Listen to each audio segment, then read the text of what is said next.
साथियों नमस्कार, मेरा नाम विका कुमार है और मैं हूं आजमगढ़ जीयनपुर के एक ऐसा क्षेत्र है जहां कल शाम से एक बड़ी ज़बरदस्त घटना सोशल मीडिया और पे वायरल हो रही है। मेन स्ट्रीम मीडिया जो है वो यहाँ से नदारद है और उसकी ज़ाहिर-सी बात है उसकी नाराज़गी जो है वो यहाँ के लोगों में है। अब घटना की विस्तार से मैं जानकारी आपको दे रहा हूँ।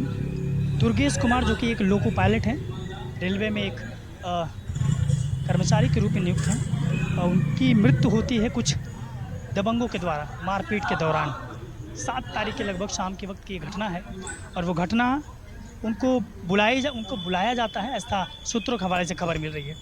उनको बुला करके कुछ बातचीत समझौते के दौरान समझौता करने के लिए उनको बुलाया जाता है उनके अपने किसी एक स्थान पे। लेकिन बातचीत मारपीट में कब बदलती है, वहीं से एक नया मोड़ आता है और स्थितियाँ इस कदर आती हैं कि उन्हें एक स्थान पे एक तालाब, एक वीडियो जो आपको वायरल हो रहा है, देखने को मिल रहा होगा, उस जगह पे उनको मारा पीटा जा रहा है और साथ ही फिर उसको वहाँ से ले जा करके किसी किसी अन्य जगह पे उनको बुरी तरह से मारा पीटा गया और इतनी बुरी तरह से मारा पीटा गया ताकि वो अपने बयान देने के बाद उनकी डेथ हो जाती है। और वे अपने बयान में वो कहते हैं कि जो 4-6 लोगों का जो नाम वो बता रहे हैं, उन लोगों की गिरफ्तारी भी प्रशासन के द्वारा की जा रही है।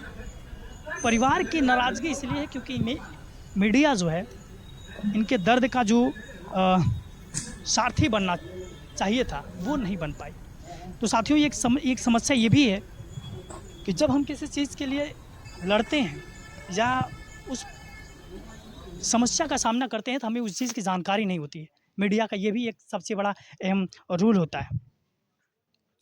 लेकिन जब उसको जानकारी होती है तो हम लोग जी-जान लगाते हैं उस परिवार की न्याय के लिए और ये हम लोग बड़ी मजबूती के साथ ये आवाज़ उठाने के लिए आज इस परिवार के इस उनके घर पे मौजूद भी हैं। हम इनका वो चिराग इनको लौटा तो नहीं सकते हैं, लेकिन हम अपने प्लेटफ़ॉर्म के माध्यम से इनके लिए आवाज़ उठा सकते हैं, इनके लिए न्याय के लिए माँग उठा सकते हैं। आज़मगढ़ प्रशासन से और न्यायिक प्रणाली, जो न्यायिक व्यवस्था, जो कॉन्स्टिट्यूशन हमारे देश का है, जो आवाज़ बनता है गरीबों की, उसके लिए। इनके परिवार पे, इनके घर पे लोगों का, इनके शुभचिंतकों का आना-जाना लगा हुआ है और बस अब एक अधूरा-सा ढाँढस बँधाने का काम किया जा रहा है और वही हो सकता है। लेकिन कुछ यहाँ के जो सक्रिय संगठन हैं, हम उनसे चाहते हैं कि वे लोग भी इनके न्याय की लड़ाई में साथी बनें। कल जीयनपुर रात्रि पोस्टमार्टम होने के बाद पीएम हाउस से बॉडी इन्होंने लेकर आया, ये लोग लेकर आए। करीब शाम तक 5-6 बजे तक, यानी 7 तारीख को घटना होती है और शाम तक उन लोगों की गिरफ्तारी नहीं होती थी। गिरफ्तारी जब नहीं हुई तो इनके अंदर एक टूटा हुआ विश्वास जो था, ये टूटता हुआ विश्वास दिख रहा था और जब इनके पास कोई उपाय या कोई इनकी मदद करने नहीं आया, तो इनके पास एक लास्ट ऑप्शन बचा था धरना प्रदर्शन का। जीयनपुर का जो चौराहा है, जो गोरखपुर, दोहरी घाट और आजमगढ़ शहर से कनेक्ट करता है, जो चौराहा है, वो उस चौराहे पे इन लोगों ने बीच रास्ते में बॉडी को रख करके धरना प्रदर्शन किया और उस प्रदर्शन के नतीजा से उनको प्रशासन अब ये दावा कर रहा है कि शायद 5 लोगों के आसपास की गिरफ्तारियां भी हुई हैं। अब गिरफ्तारियां तो होती हैं, तो क्या लगता है कि अब उन्हें आजीवन कारावास हो पाएगा? क्या इनके परिवार को न्याय मिल पाएगा? इसकी भी आशा और एक आखिरी उम्मीद इस परिवार को है। इस परिवार में आज सन्नाटा है क्योंकि इस परिवार का एक एक ऐसा चिराग, जो कि रेलवे में आजकल नौकरियां कितनी कठिन हैं।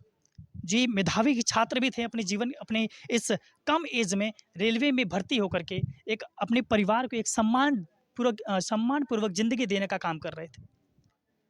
लेकिन ज़िंदगी कब किस मोड़ पे एक नया पड़ाव लेगी, ये कोई नहीं जानता है और वही काला दिन इनकी ज़िंदगी में आया है 7 तारीख के शाम के वक्त। और आज वे दुर्गेश कुमार जी इस दुनिया में नहीं हैं। हम अपने प्लेटफॉर्म के माध्यम से उन्हें श्रद्धांजलि अर्पित करते हैं और ईश्वर से प्रार्थना करते हैं कि इनके परिवार को इस विपरीत परिस्थिति में हिम्मत मिले और इस परिवार पे आज क्या बीत रही होगी, ये वही समझ सकते हैं जो इन सारी परिस्थितियों का सामना किए होंगे। मीडिया से इनकी नाराज़गी काफ़ी ज़्यादा है। कोई भी परिवार मीडिया से बातचीत करने के लिए तैयार नहीं है और तैयार इसलिए नहीं क्योंकि इनका कहना है कि घटना लगभग 36 से 48 घंटे के बीच की घटना हो चुकी है लेकिन हमारी आवाज़ उठाने के लिए कोई नहीं आया। ये इनकी नाराज़गी सबसे महत्वपूर्ण है। और यहाँ के क्षेत्रीय मीडिया जो सक्रिय जो पत्रकारिता करते हैं, मैं अपनी इस प्लेटफॉर्म के माध्यम से कहता हूँ कि आप ये जो पत्रकारिता का जो यह रास्ता चुने, ये बड़ा महत्वपूर्ण है। न जाने कितने लोगों की आवाज़ आप उठा सकते हैं, कितने लोगों को न्याय दिला सकते हैं।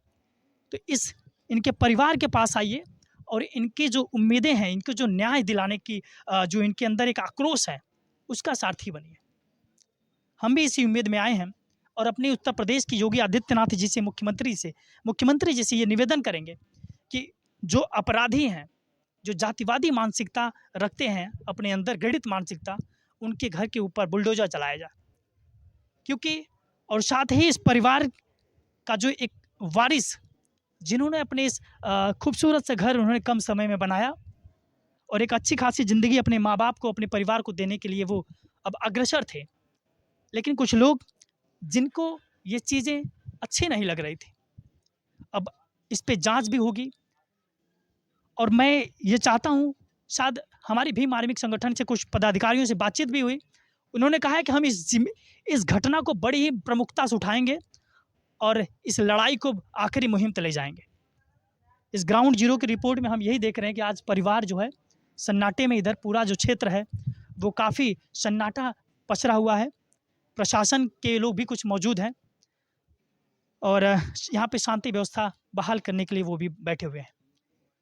लेकिन अपराधियों के प्रति वही सलूक किया जाना चाहिए जो एक अपराधियों के लिए किया जाता है। या तो उनका एनकाउंटर किया जाए या उन्हें आजीवन कारावास हवालात में डाला जाए। यही उम्मीद हम भी करते हैं आपसे, और यही यहाँ के आसपास के जो पत्रकार बंधु हैं, इनकी आवाज़ बने, यही आपसे भी आग्रह करते हैं। धन्यवाद।